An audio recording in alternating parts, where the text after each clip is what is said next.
Welcome to tonight's live stream. I'm going to get started in a minute. I just need to let everybody on social media know the stream is currently on the air.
Hello, Ty Dunn Jr. from Nashville, Tennessee. This is me from the South Bronx with tonight's show. And for tonight's show, I wanted to revisit a topic I talked about in a video a while back called America's Math Ain't Mathing, because when I look at the state of America's economy, I have to wonder if the reason why America's math ain't mathing is because of unrealistic expectations most Americans have. Now, when it comes down to America and even the world, what I see is a perception of reality that does not really fit with the real world. I see some rich people who basically have this idea as related to prices being a certain level, but they're not really looking at the money that most Americans make and even people all over the world make. And when I look at things, I mean, you've got people talking about how houses are costing $500,000 to $1 million, and cars are starting out at 50,000 for entry level cars, and that math really doesn't fit with the whole salaries most Americans and people all over the world make. Now, here in America, the average American makes a salary of about $30,000 to $45,000 a year as part of the middle class, but yet we have many companies going out here and putting prices up to these high levels, like saying that rent is basically $3,000 to $4,000 a month for a one bedroom or a studio apartment, and saying a house cost anywhere from $500,000 to $1 million, and also going out here and having cars saying that cars costing $50,000. And when I look at those prices and I look at the salary of an average everyday American here, the math just ain't mathing. And I have to wonder if people have a really bad case of unrealistic expectations as related to those folks who are a part of corporate America and a part of big business. Because when I look at the numbers just don't add up as related to people being able to afford to be able to even live in a basic life here in America, and that runs completely diametrically opposed to life in America in the 1980s up to about the early 2000s. Now, in the 1980s and up to the early 2000s, people had an understanding of realistic prices. And I remember back in the early 80s, a studio apartment basically only cost $300 a month, and a car basically was anywhere from about $8,000 to $10,000, depending on what you wanted to buy. And the high-end cars were about $20,000. And usually a house was about $100,000 for a luxury home. And usually a standard house was maybe about $80,000 back in the 1980s. And that was considered to be reasonable in comparison to most salaries. I mean, most people, they were usually making anywhere from maybe $20,000 to maybe $50,000 a year back in the 1980s. And the math basically added up for a person who was either working minimum wage to live very well as related to basically having a basic roof over your head and being able to afford an entry-level car. You could basically, again, on minimum wage, be able to get that apartment for $300 a month on basically a minimum wage salary. And you wouldn't have the greatest car, but you could go out here and get yourself a nice beater for maybe $300-400. Or if you got a nice job at a place like the GM plant or one of these offices as a secretary, or one of these offices, again, as one of these other office jobs, or working in the mailroom, you could live pretty well, again, with the $300 apartment.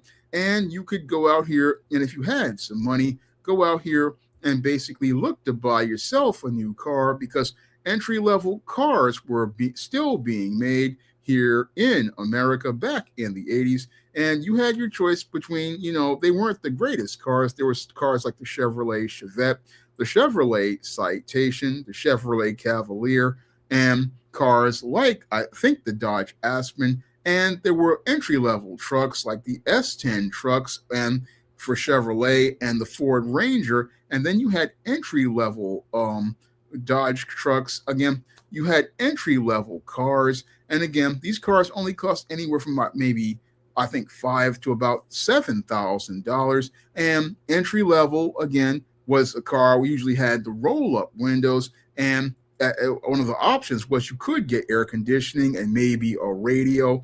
And you could get that and basically be able to go from A to B and be able to afford a nice car and a nice place.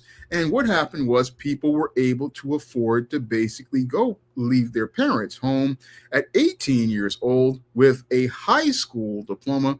I wanted you to emphasize that. Just a high school diploma, you could just go out here and start your life at 18 years old as related to one of these jobs. And if you wanted to go to a school like a trade school or a college, you could basically go to college because you could afford to go to college because the tuition really wasn't that expensive.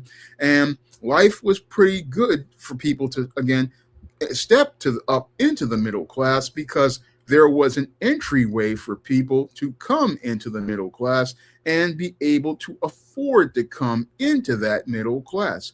However, things started to really change with the 1991 recession that was instituted by George H.W. Bush and his misleadership. Now, George H.W. Bush basically led the country on a start of what I think is a serious decline, and the economy wasn't the same after that 91 recession. That 91 recession is where basically the math stopped adding up as related to people having a good life and going from an entry-level life to entering into the middle class. That's when a lot of the factory jobs started to close here in America, and the factories started to go overseas, and we started to transition into this service economy that Bill Clinton wanted to usher in. And that's where I started to see America's math to stop adding up because I was in college at the time and people were telling everybody to go to college. But that's where I started to see the distortion of the picture of American life as related to unrealistic expectations because we had a lot of individuals who basically started looking to raise standards to unrealistic levels. Now, back in the 1980s, a person with a high school diploma and no experience could basically walk into any sort of job and look to start their adult life. I mean, they might have been working some fast food jobs or working at some stores, but people could get a break. But when I came out of college around 1994, that's when we came out of that 1991 recession, and the standards basically started to be changed to this completely unrealistic picture where we had a lot of employers who used to go out here and would look to hire a guy fresh out of high school and look to show them how the business worked. No, they didn't want to do that anymore. What they wanted to do was go out here and make demands for insisting on people have these 4-year degrees. And as they insisted on these 4-year degrees for entry-level jobs, they basically made life just that much harder for the average everyday American to make a living. Because in order to be able to get that entry-level job, what happened was most people who would just come fresh out of high school and if they decided to, again, go to work, couldn't go to work. And that basically kept lots of people out of the job market and had people going to these colleges. And the whole thing is people got a bad case of tunnel vision as related to these colleges. And basically what happened was we had this whole hierarchy as related to college. It wasn't just about going to a college. I remember back in the 90s, people were going out here talking about, oh, if you went to a smaller school, they didn't really value your education. No, the only way they wanted to hire people was if they went to a university with a brand name like a Columbia, like a Harvard, like one of these schools like NYU.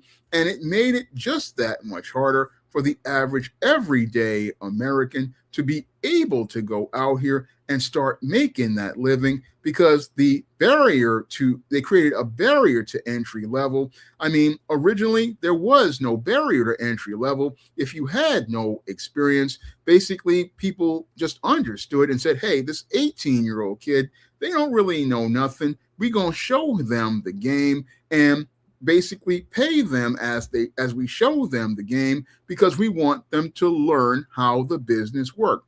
But that really changed around the early 90s. That's where people started getting this crazy idea that, hey, you gotta go to college in order to get the entry level job. And then they created a paradox as related to that, where some of these employers would go out here and say, not only do you have to go to college, but you have to have experience. And again, this created a barrier to employment for most guys in my generation who wanted to get those entry level jobs. A lot of us wanted to go out here and go to work in our late teens and early 20s. We wanted to go out here and just go out here and start making our living. But we ran into resistance from people who went out here and created this paradox where you had to have experience in order to get the job, but you couldn't get it if you couldn't get your first job. To get your experience,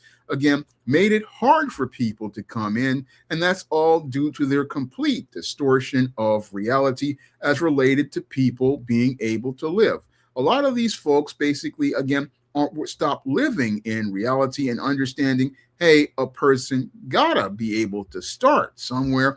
And a lot of these people were sitting there, again, hesitant to let somebody get a start, not understanding you had to get a start somewhere. And this new person needs to get a start. And that's how you grow an economy, because young people have to come in to replace the older people. Young people have to come in, but if you create barriers to keep young people from being able to come into a business, then it makes it where nobody learns about that business. Nobody learns how that business works. And that basically, again, makes it harder for that business to grow and expand. And people really didn't understand this. No, they basically sat there thinking, oh, a college degree means that this person will be smart and that this person will be a more committed person. These are the things that people used to tell me out here. They would be like, oh, this 4-year bachelor's degree means this person is smart. They're more committed. Well, I've been out in that world with all those folks with the bachelor's degrees, and the first person to quit the job when there's something hard usually is the guy with the bachelor's degree. They're the one to first head out the door, along with the folks with the master's and the PhDs. Meanwhile, the folks with the high school diploma back in the day, they would be out here looking to build. They'd be looking out to build because they want to learn the game and learn how the game works. And what happened is in the 90s, people couldn't, again, start learning the game because we basically raised the entry point for that, for life, for young people.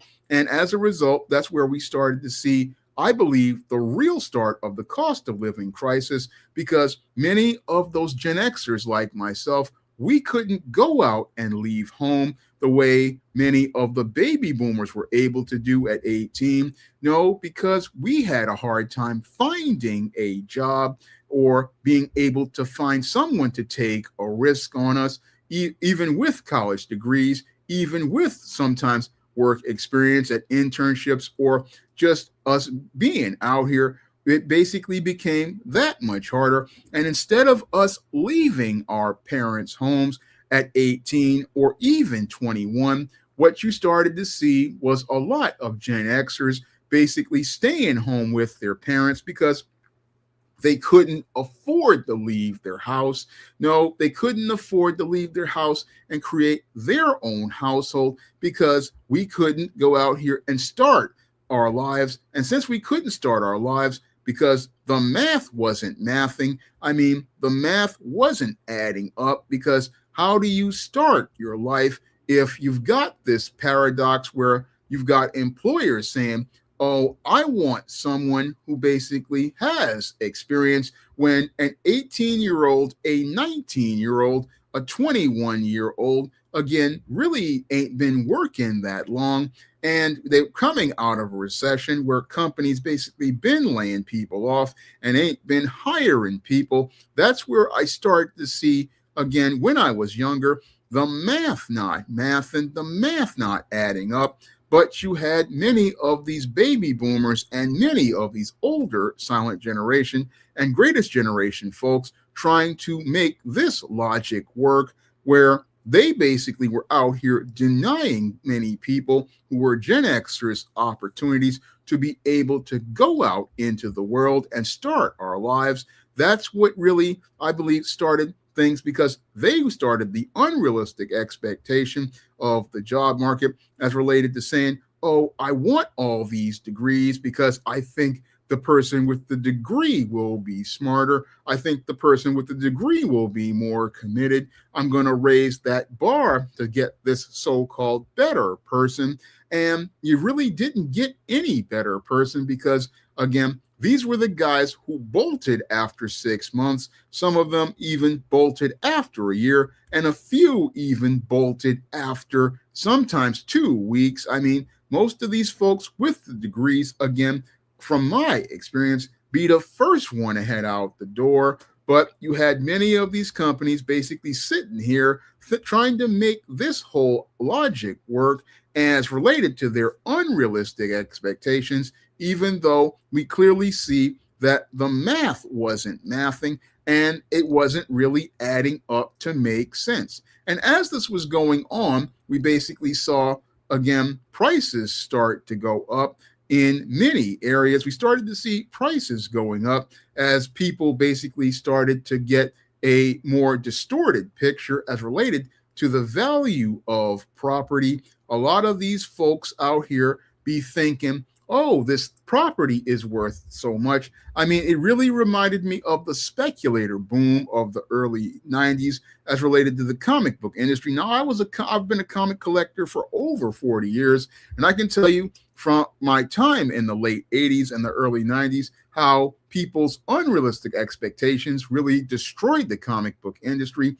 Now, a lot of those comics that had value was because those comics were rare, because there were not many of those books printed. But in the late 80s and early 90s, comics started to become popular. And a lot of people basically thought that because comics were popular, that all of the books were going to increase in value. That's where you got all these people buying Spider-Man #1 from Todd McFarlane, Spawn #1, X-Men #1, and buying millions of copies, hoarding these books, thinking these books were going to be worth so much money. But all of us guys who've been in the game for over a long time, we already knew that those books weren't going to be worth anything. We knew it wasn't going to be worth anything because in order for the book to increase in value, as related to economics, it had to be a book that was scarce as related to things, because most of the Golden Age books, they were destroyed in paper drives. They were thrown out by mothers who basically saw their kids grow up, and people were looking for these books in good condition because the books had basically, they were disposable. And since they were disposable, people didn't really think they had value until things like Superman the movie came out. That's when they really thought these books started to have value, because there were not many of them left in the world. I mean, like one book, which was the first appearance of the Submariner, Motion Pictures Funnies Weekly, was a theater giveaway. There's only 6 known copies in the world. So the books only had value based on supply and demand. But you had people who were speculating, thinking, oh, this book is going to have value in the future, but it didn't have any value at all, because if there's 500,000 copies, 200,000 copies, then there's plenty of them out there, but you couldn't explain that to folks who had to learn the hard way about supply and demand, and about how speculating really isn't a thing for value. Again, when it comes down to books, books value is based on the print run, because a lot of what made a lot of books having high value, like a lot of indie books like a Usagi or Jumbo #1, again, that book had a short print run. So that means that there's not many of them out there in pristine condition, or any of them out there at all. Maybe they may have made about 5,000-10,000 copies,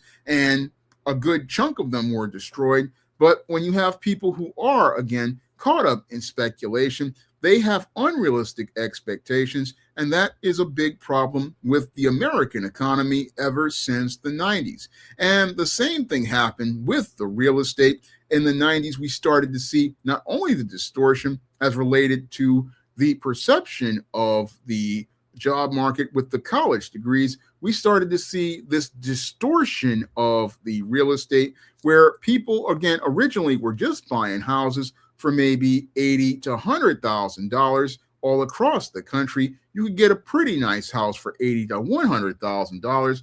But as the 90s went on and we started to see these economic booms, what we started to see was a lot of folks getting thirsty. And as they started to get thirsty, they started looking to put in these high bids for property that basically wasn't worth nothing at all. I remember this as related to the so-called gentrification of Harlem. I mean, you had all these speculators come in and drive up the prices to absurd levels. That's where we started to see those $300 a month studio apartments, those $500 a month 1-bedrooms, and basically $800 a month 2 bedrooms, starting to talk about $1,500, $2,000, all because you got these landlords who basically started to see all these thirst nuggets move to places like New York and further out into the city. And again, basically these thirst nuggets basically didn't understand how things worked as related to things, because they were just caught up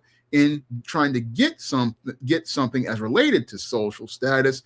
They weren't really thinking about the math adding up, because a lot of them thought, oh, I got this job where I'm making, again, $25,000, $30,000, not understanding that if you're paying, again, $1,500, basically most of your money is going into this apartment, and you're basically not being able to pay your bills. Again, when it came down to a lot of these college folks, a lot of them were educated, but they were not very smart because they were caught up in this whole distorted picture of economics. And as they were caught up in this distorted picture of economics, they were out here driving up the price of stuff, not really looking at anything as related to how this relates to your budget. I mean, when I look at things when I was in my 20s, I was like, look, I got to think about how much stuff costs as related to my budget and how I am maintaining a budget.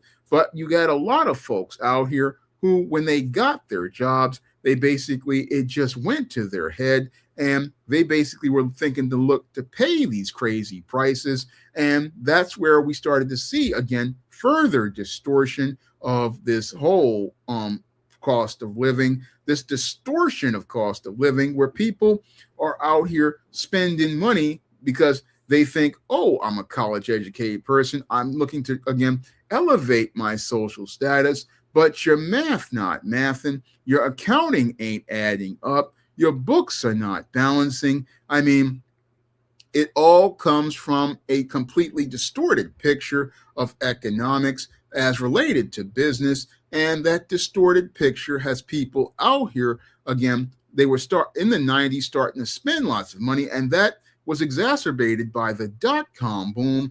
I mean, the dot-com boom basically made a lot of people millionaires on paper, and they were starting to go out here and starting to pay crazy salaries. And as they were paying crazy salaries, basically what was happening was they were paying some people more than they were worth. And that created this vicious cycle where you paid people more than they were worth as related to a business that really did not have any sort of foundation as related to wealth. Again, I'm seeing the same pattern that happened with the comic book industry going into the dot-com business, where you had a lot of people dumping, I think, hedge fund capital and venture capital into these businesses, but never really thinking about what this business actually did or what this business contributed to people that would make it a wealth building asset. And a lot of these people basically, again, they were just spending money like water without an actual plan. And that basically led to prices rising even more. I mean, yeah, you had a lot of these tech guys paying people $100,000, $200,000 a year, sometimes $40,000, $50,000 a year. And as they looked to move to places like Silicon Valley, they drove up the prices of these basic homes, which again only cost anywhere from about $80,000 to $100,000. People were talking about, oh, I want to pay $250,000, I want to pay $500,000, and they wanted to keep that home at that value, similar to what happened with the comics. And again, things got completely distorted because the value of these things was starting to become overvalued, and the value of these dot-com businesses basically were not valuable at all because they did not do really anything. No, they were just a .com for the sake of being a .com. I remember so many of them being .coms for the sake of being .coms, but none of them really did anything substantive. And this whole process just got worse after 9/11. That's how we got into the subprime mortgage mess, where we started to see many of these speculators coming into the real estate business once again and going out here and offering up homes for these subprime mortgages that basically were a disaster waiting to happen. And even worse, they were offering these subprime mortgages to people who didn't even have a job. I mean, you had people on welfare and SSI qualifying for these mortgages, and these people who were investing in them, again, they had an unrealistic expectation. They thought, oh, we'll be able to sell these houses, not understanding that if you buy a house, you not only have to have money for the house, You have to have money for the property tax. You have to have money for the insurance.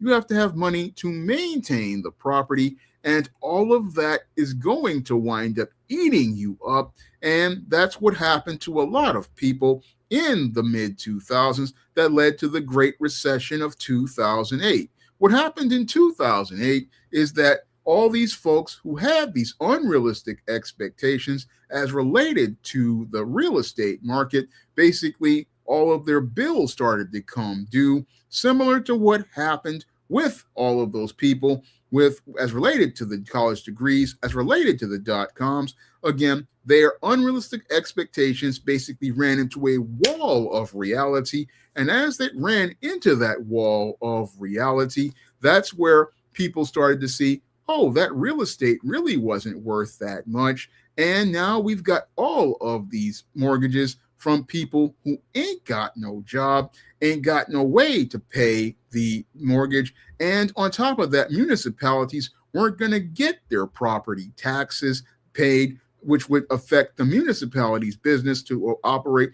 And most of this property would not be maintained. Again, they had these unrealistic expectations as related to, oh, we're going to be able to sell these mortgages in order to make money. Yeah, they put a lot of profit on the books short term, but they were not looking at the reality of how to maintain that property long term. And it basically caused a domino effect in the American economy. And as it caused this domino effect, it basically did devastating damage to the American economy. And that damage basically went all the way from 2008 all the way to the 20 teens. And the economy started to recover a little bit, but then sadly, we went out here and elected the Orange Man and had a pandemic.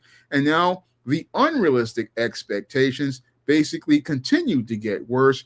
And as they get worse, we start to see the math not mathing the way it's supposed to math, because now we've got a bunch of rich folks and company owners who basically are not living in reality. They're not living in reality with the rest of us. They're sitting there going out here and trying to sell people stuff at exorbitant prices. I mean, you sit there and talk about, oh, I want to go out here and sell entry-level cars at $50,000.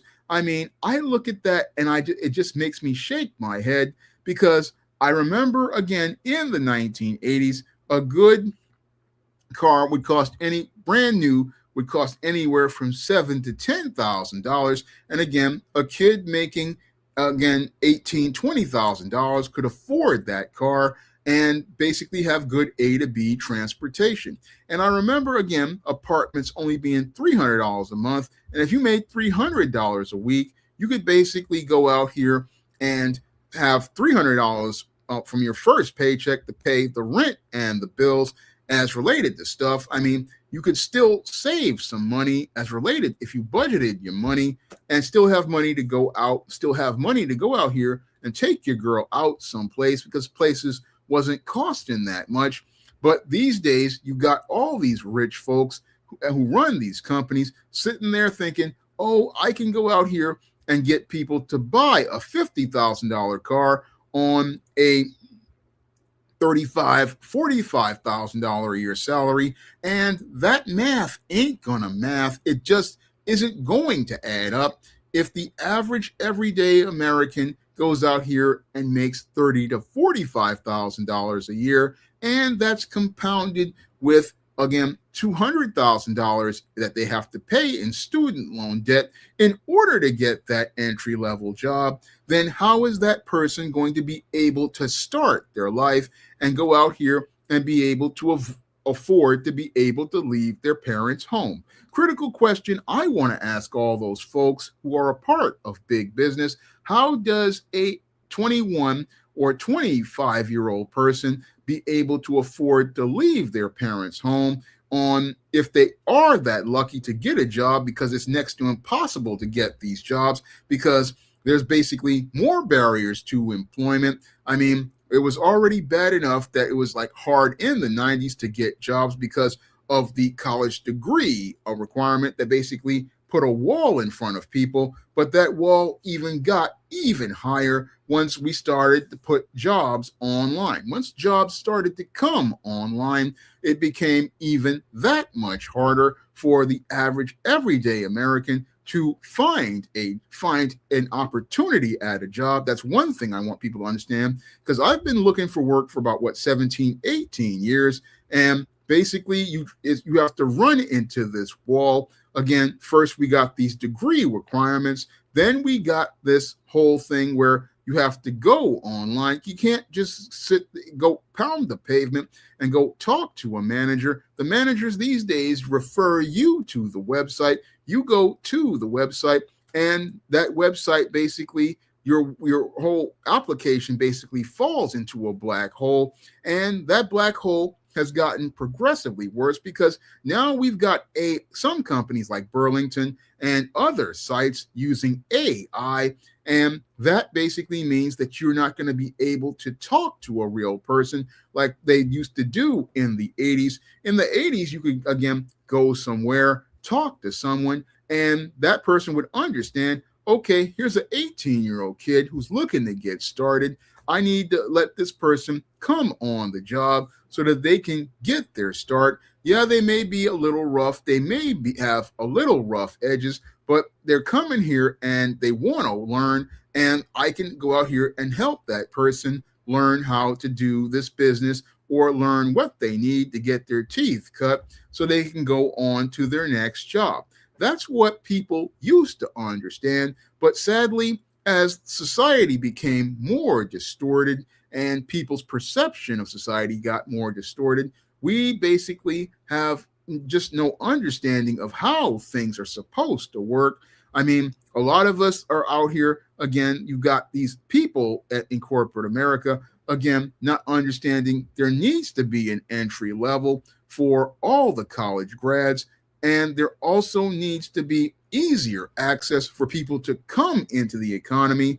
They need to have a way to come into the economy that allows them to start building, because the whole thing is, most people under these unrealistic expectations are told that they have to get into debt in order to get their lives started. They're told, oh, I got to go to this college, this top university, to get this top college degree, because the smaller college degrees, those schools aren't as good. But I really think that it's not about the schools being as good, but it's about the brand name of the college. And the brand name of the college basically is what people are looking to buy, where they have these unrealistic expectations, thinking, oh, this guy comes from a university, so it means that he is smarter. It means he's more committed. And that's the lie that has been told for many years. Because again, when I was working at AmeriCorps Vista, first people to leave Strive were the college graduates. They were the first to bolt out the door, and many of them wouldn't stay on the job that long. No, when it came down to those college degrees, they basically weren't. People would use them as a ticket to entry, but then they wouldn't stay long enough to learn anything.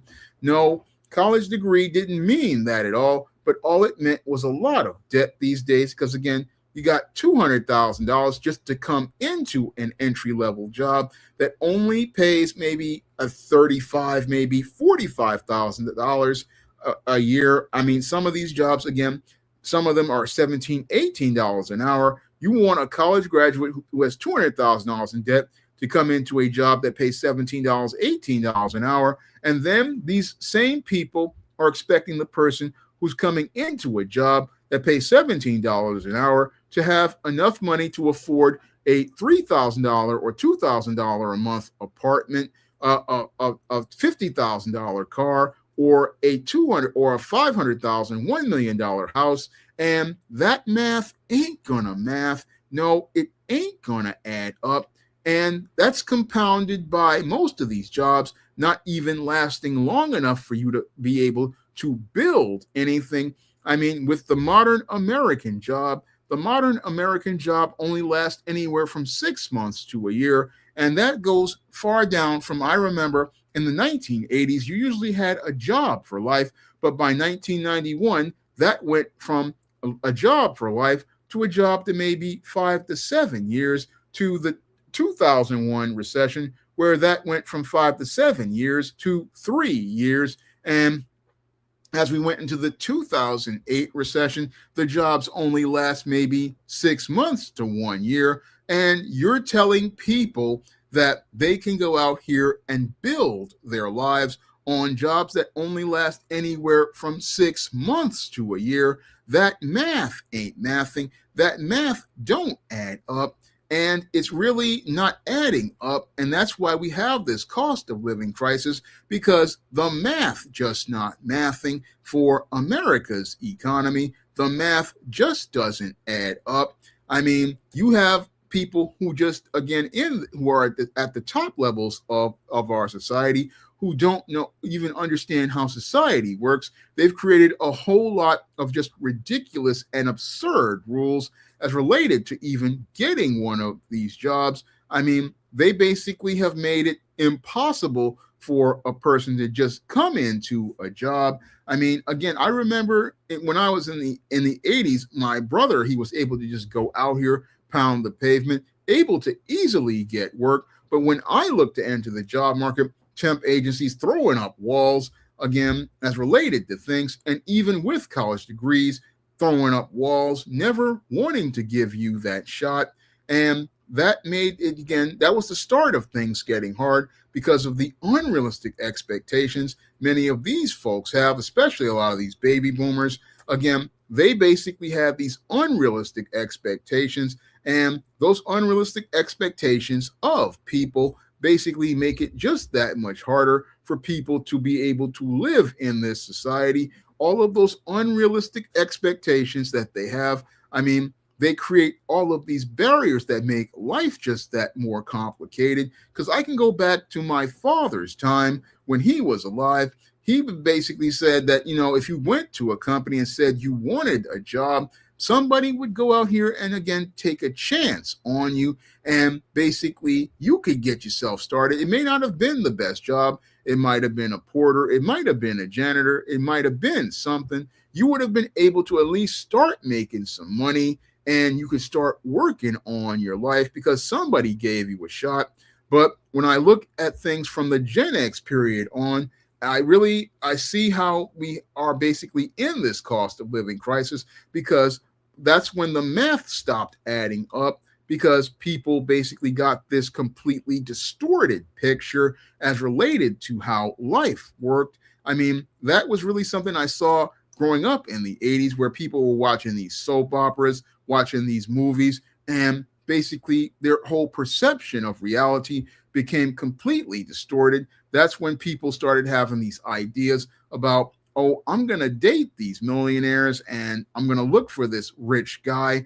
I mean, we went from movies about, women and working class women and working class men getting together to these movies about, oh, the woman gets the millionaire or gets the rich guy, or the guys go out here and they're looking to get rich. I mean, we basically got this completely distorted picture of life, and that distorted picture is not matching the reality of the average everyday American. And that's one of the reasons why I believe we have this cost of living crisis going on in this country, is because everybody's perception of reality is so distorted. Everybody's view of the world is so exaggerated that they can't see the real picture of things. And the people who do see the picture of the real world basically see how bleak things are. I mean, I recently read an article that you got folks going out here selling plasma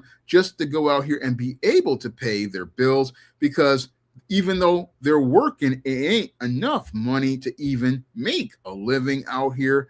No, there ain't even enough money to make a living. Even some of these people making six figures ain't making enough money, because the picture of American life is so distorted and so exaggerated that we are not living in a world of actual reality, but in a world where everybody's they're living in their own world. And the people who run big business are like in this bubble where they just don't see how their math ain't mathing. I mean, I look at most of these automakers as an example. I mean, You sitting up here talking about $50,000 cars when the salaries of most people don't even come up to that level. I mean, how can someone afford a $50,000 entry level car? I remember again in the 90s, $50,000 car like a Lexus, that was considered top of the line. But you got these folks out here talking about $50,000 for entry level, $100,000 for middle class car, and there's nobody making that kind of money. No, nobody's making that kind of money. And I have to wonder, what planet are you on? What reality are you living in? I mean, you see the sales numbers going down. You see the cars rotting on the lot. Same thing with these delusional landlords who see their property sitting there vacant for years at a time. But they're like a lot of the comic collectors who are sitting there thinking, I got something. It's going to go up in value. Again, it's like also like many of those car guys who basically they got this rusty beater in their backyard, and they think, oh, it's a classic car because it's 20 years old. I know what I got. I mean, yeah, you know what you got, but I know it's a rusty beat up piece of crap. And that rusty beat up piece of crap is going to go out here and cost more to go out here and restore, because I got to go out here and look for the parts. I got to go out here and pay for the labor. I may even have to go out here and again, just take this thing off the frame. Again, a lot of these folks have a distorted picture of reality. They're like, again, I'll say it once again, the comic collectors basically hoarding these comics, thinking that, oh, this comic is going to go up in value. It's worth so much. It's not really. And then when we take it to an appraiser, oh, the book got creases. Oh, the book got yellow pages. It's not worth what you think it is. And that's the type of distortion of perception I'm seeing most people, not only in America, have, but people all over the world. They have these really distorted view of reality where they're thinking things are worth more than they actually are, thinking things are worth more than they actually are. I mean, I saw this go on in the 90s with comics. I mean, I remember one time I wanted to buy an issue of Batman 497. It was only out for 2 weeks. This store owner basically wanted to drive the price up to $3. I left that comic right there because that's how distorted this guy's perception was. He thought, oh, I'm going to drive the price of a book that was only out for 2 weeks up. And I understood, I may want to read this story, but it wasn't that important because I knew it wasn't that valuable. And again, what the sad part is that a lot of people didn't have that resolve like I had back then and understand, I need to, if this guy's got crazy prices, I need to leave the crazy prices and let this guy basically sit. And what they do is, again, you get these thirst nuggets who come out here, and in addition to paying the high prices, they look to go out here and look to ask to pay even more. And again, buying into this distorted picture, they buy into the distorted picture, creating a covert contract, thinking, oh, if I buy it at this price, it'll stay at this price. Well, I know as an action figure collector, I've seen so many guys get burnt like that. They'll go out to the KB toy store, the Kitty City back in the day, or even the Toys R Us. They'll buy toys from a scalper thinking the price gonna go up. But what happens is that you'll have these companies like Hasbro go out here and reissue a figure, or you'll have, again, this figure basically be replaced by a new sculpt, and that guy will have lost all the money he paid to the scalper because the value of the old figure goes down when the new figure goes up, and that bursts his bubble as related to his distorted picture. I mean, I saw so many collectors get burnt like that. They'll sit there and think, oh, this figure gonna stay up in value based on things like old toy lines like Superpowers. Now, what made Superpowers stay up in value is that it was an action figure line that was very scarce because they were only out from about 1985 to about 1987, and they were only 3 waves, and basically that's what drove up their value over time. Again, that scarcity, especially as related to the third wave, But you've got folks out here who would think, oh, this other stuff is going to go up the same way, but it's not going to go up because one, there's a large supply of these items, and two, there's no demand for these items. And since there's a large supply and you can get this anywhere, there's no demand for it. So that's what we have when you have, again, speculators come in. They want to take common items and drive up the price. I saw this happen with Star Wars Power of the Force that came out in the 90s. Oh, you had so many folks going out here buying those Star Wars, thinking it was going to be like the old vintage line. But the whole thing is, again, the vintage line was produced in large numbers, but the kids basically destroyed those figures. And since they destroyed those figures, you would have a hard time finding, again, good condition ones, or even find one mint on the card. Even though in '83 there were plenty of Return of the Jedi figures that going around for about $1 at stores because they were clearing them out. But by, again, the 1990s, when Star Wars came back, that's when, again, there was demand for the old figures. And again, because there was a limited supply, the value of those things had value.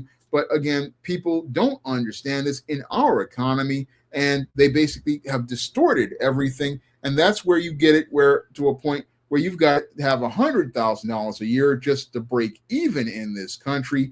I mean, people have to make at least $100,000 a year. Now, I remember in the 90s, if you made $100,000 a year, you were considered to be at the top of the economy. But these days, you have to make $100,000 a year because of the distortion of the economy, because many of these people out here who are running business basically are not living in reality. They're not living in the real world with the rest of us. I mean, the rest of us are out here making $17 an hour minimum wage. The rest of us are out here making maybe $35,000, $40,000 a year, and 45 at best. And you're sitting there talking about this person has enough money to rent a $3,000 a month apartment or an $1,800 a month studio, or be able to go out here and then have money to be able to do other things after they pay their bills, like go out to the movies that cost anywhere from $25 a ticket. I mean, you're not living in the real world, not living in the real world with the rest of us. And again, this distortion of reality basically is the core, I believe, of America's cost of living crisis. I mean, you've got companies that ain't living in the real world with the rest of real Americans. Real Americans basically struggling to make ends meet. We struggling to make ends meet because we looking at the math. We're looking at the logical numbers. We're looking at the whole logic of this. Again, person making $35,000 to $45,000, can they afford an entry-level car that costs more than their entire salary? Can a person making $35,000 to $45,000 be able to afford an apartment as they come out of school with $200,000 in debt?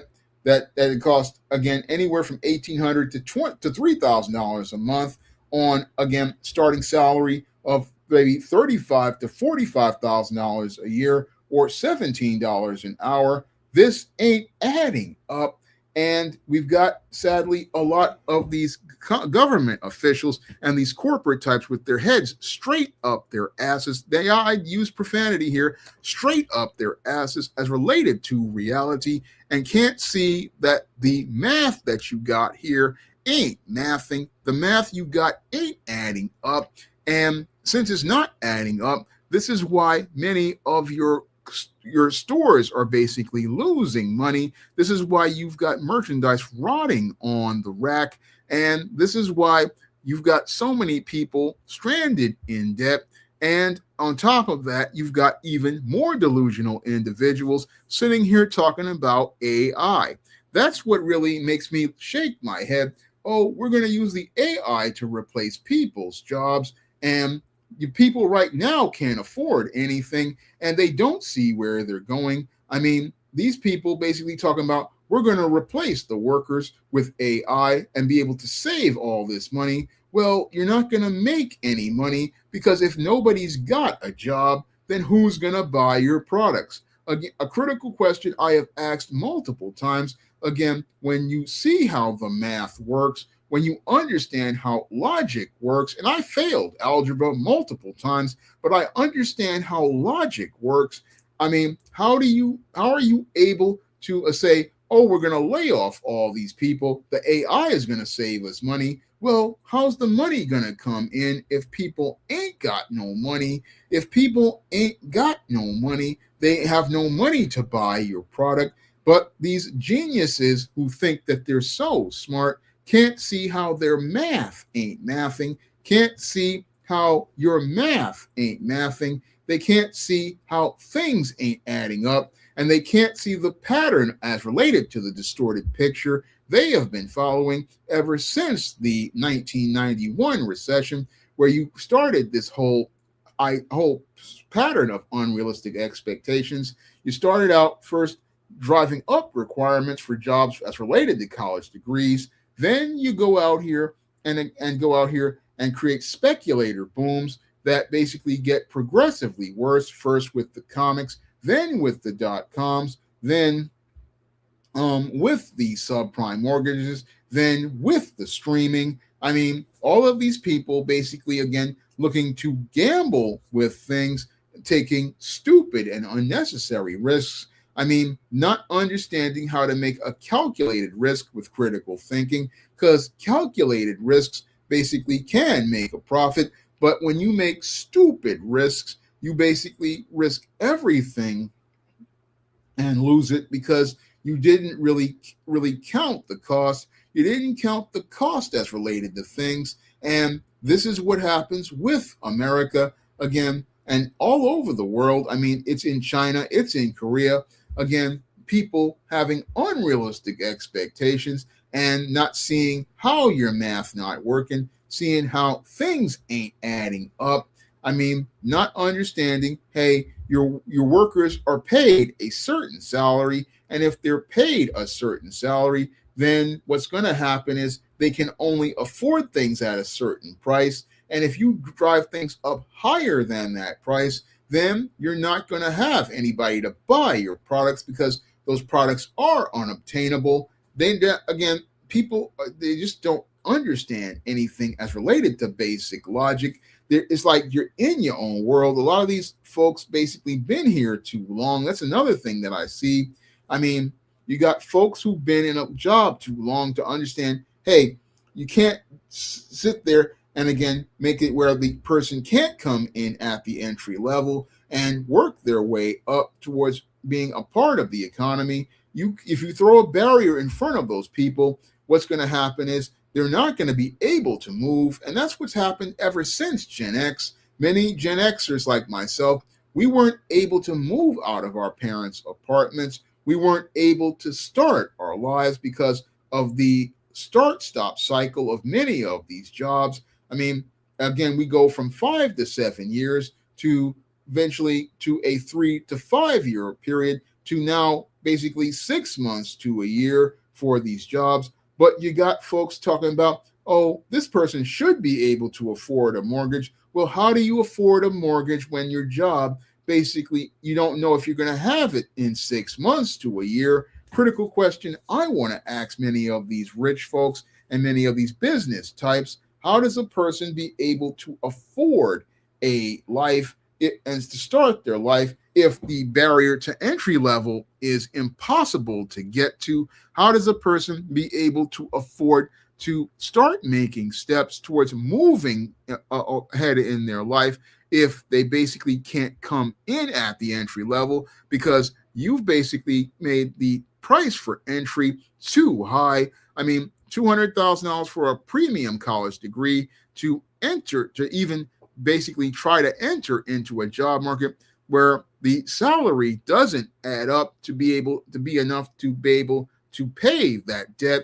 And then that debt gets further compounded by people going out here and having credit cards, and further gets compounded because people basically can't get any traction, but they want to say the economy is doing well. And it's basically these guys, again, got their head up their ass, and all they can smell is their own shit.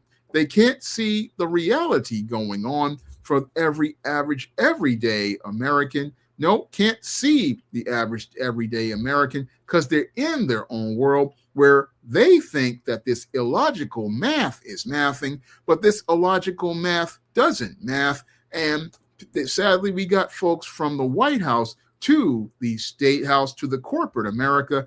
They don't understand your math not mathing. No, your math not mathing because you basically screwed up the foundations of the economy. You screwed up the entire foundation of the economy. That's what these baby boomers basically did.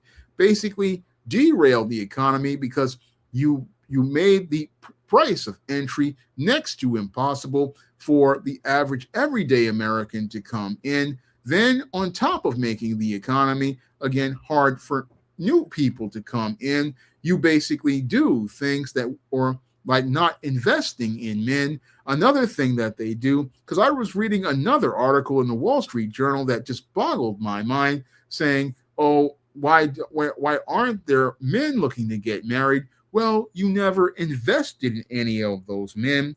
No, you invested in all of these women, and all those women went to college, got those degrees, got themselves in debt, bought into these distorted delusions, thinking that there was going to be all these millionaires who were going to pay all their debts. But since you didn't invest in any men, you didn't build any men, what has happened is most of those women are sitting here single in their mama's house, basically in all over the world. Because I saw this in the China Unvarnished videos and the Korea videos. You got women sitting in their mama's house waiting for this Prince Charming to come, but he ain't coming because none of these countries that are developed invested in their men. And now these women are sitting there wondering, oh, why can't I get a husband? Well, it's because your whole world is made up of unrealistic people with unrealistic expectations, a complete distortion of reality. Because in order to get those type of men who would be husband material, you've got to invest in your men. You've got to be able to create a door to open for them to come into an entry-level job so that they can start building themselves up. Because in order for a guy to go out here and be that wealthy guy that all the ladies say that they want, he's got to start somewhere. And we basically made it impossible for anybody to start somewhere due to the dysfunctional ideas we have as related to work and our economy. The distorted and, again, ridiculous ideas we've had as related to our economy ever since the early 90s has basically made it where our economy is basically tearing itself apart at the seams, because when we look at the math, the numbers just ain't adding up. I mean, again, how does a person go out here on $17 an hour or go out here on a job that pays $35,000 to $45,000 a year with a $200,000 debt from college, go out, if they do go to college, be able to afford, again, $1,800 to $3,000 a month apartment, afford, again, $50,000 car, or even work their way up to a $500,000, $1 million home. If we look at the numbers, it's just not possible for these numbers to work, just not possible for any of this to work. And you've got folks sitting up here thinking, oh, everything is fine, everything is going good. And this is even before the Orange Man got his second term. I mean, we had folks sitting up here thinking, oh, everything is going good. No, everything is a complete mess. And sadly, nobody can see how much of a mess it is because they're living in a distorted picture. And when you live in a distorted picture, like the rose-colored reality that many beta males live in, everything looks like it's all right, but everything is a complete wreck because everything is out of order. Everything is out of place. Everything is completely, again, not fitting within a frame of logic. And when we look at America's economy, again, people have these unrealistic expectations from the business to the politicians, and they're not living in the real world with the rest of us. Those of us who are out here living in the real world, we see how the math ain't mathing. We see how things ain't adding up, and we see how things aren't working. I mean, again, how does a person making again $35,000 to $45,000 a year again afford to start their life? That's a question that people need to understand.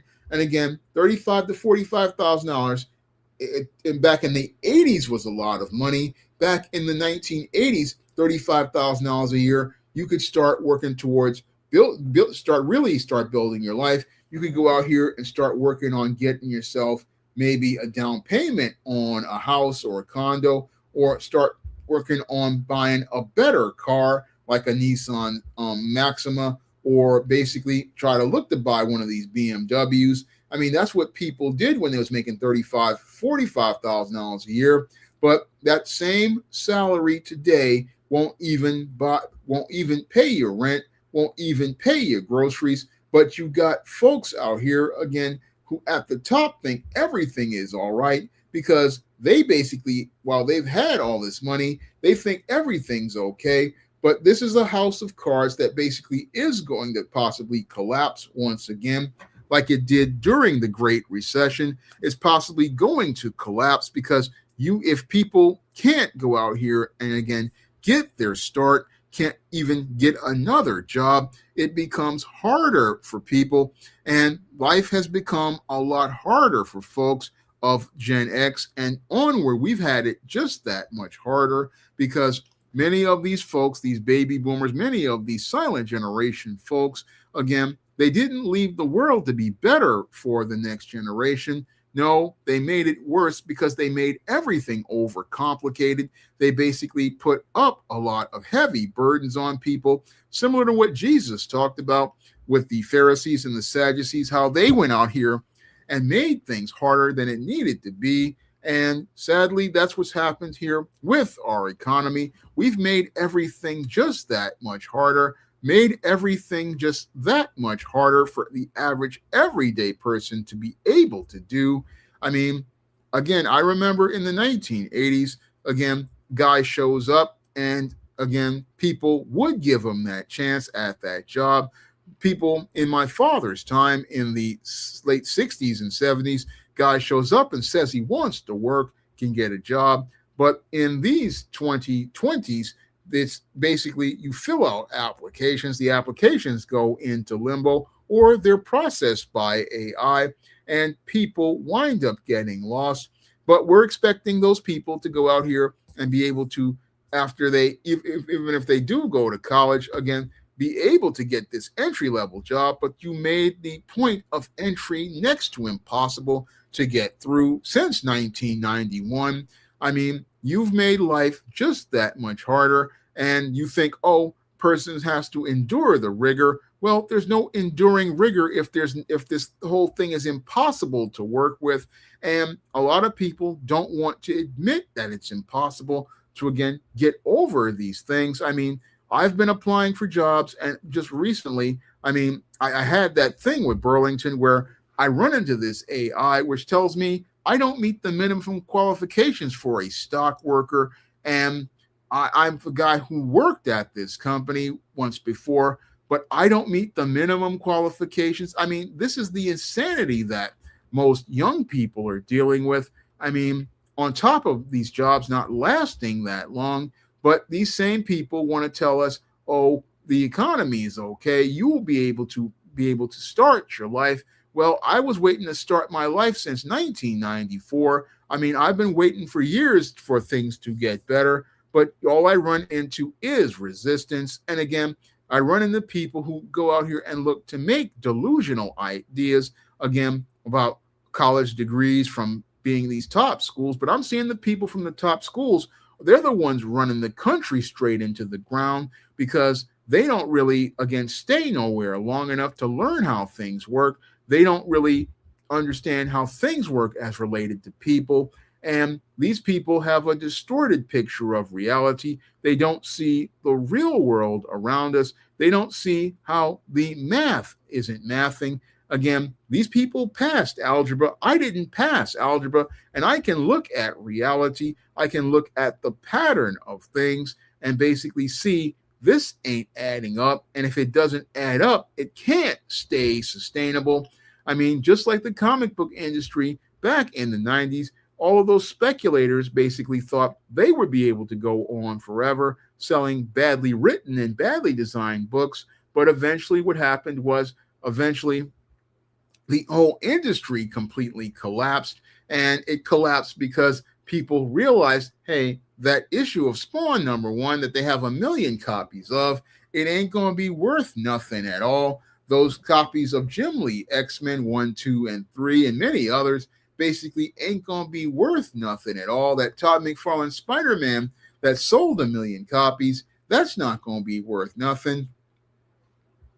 That's what people realized as related to things. And sadly, the pattern got progressively worse with the dot-coms, with the subprime mortgages, and with the pandemic and streaming. And sadly, people don't connect the dots or do the math because America's math hasn't been mathing for a good, I say, 35 years. It hasn't been mathing for 35 years. And what's sad is that all these educated folks just ain't smart enough to figure this out. No, they keep trying to make the impossible work. They keep trying to make things work as related to a formula that basically has not worked. And as they still try to make things work as related to a formula that hasn't worked, basically America is going on a steady course of decline. This steady course of decline where the country basically is falling off a cliff, even though they tried to stop it from falling off a cliff with Barack Obama's election. Sadly, there's no hope of anything changing because nobody wants to live in the real world or see the real truth about it. Now, I really enjoyed coming out tonight for tonight's stream. And before I wrap it up, I wanted everybody to go out and pick up some of the books on the SJS Direct imprint I have written, like esteemed Season of the Witch Girl, John Haynes' A Thorn in My Side, or Spinsterella Golf Girl. Some of this book is over 600 pages, and other older books like Esteemed Horror in the Hamptons. And if you could head over to lulu.com and pick up John Haynes at Death's Door, I would also appreciate that. And I've got a lot of other books on Amazon.com on the SJS Direct imprint. And every book you buy helps me be able to stay on the air so I can continue trying to get back on track after the heart attack I had in last July. And I've been trying to get back on my feet and trying to get back up to speed. So I'm trying to get back in the flow of doing regular live streams. And I'm really grateful that everybody came out for tonight's live stream. And I hope you'll be here for next week's live stream. And I'm asking everyone to, head over to the PayPal or the Cash App. Again, the only way I stay on the air is if you guys go out here and support me. So I really want to, again, thank everybody for coming out to tonight's stream. And I hope you'll be there for next week's stream. Everybody, have a good evening and everybody have a good night.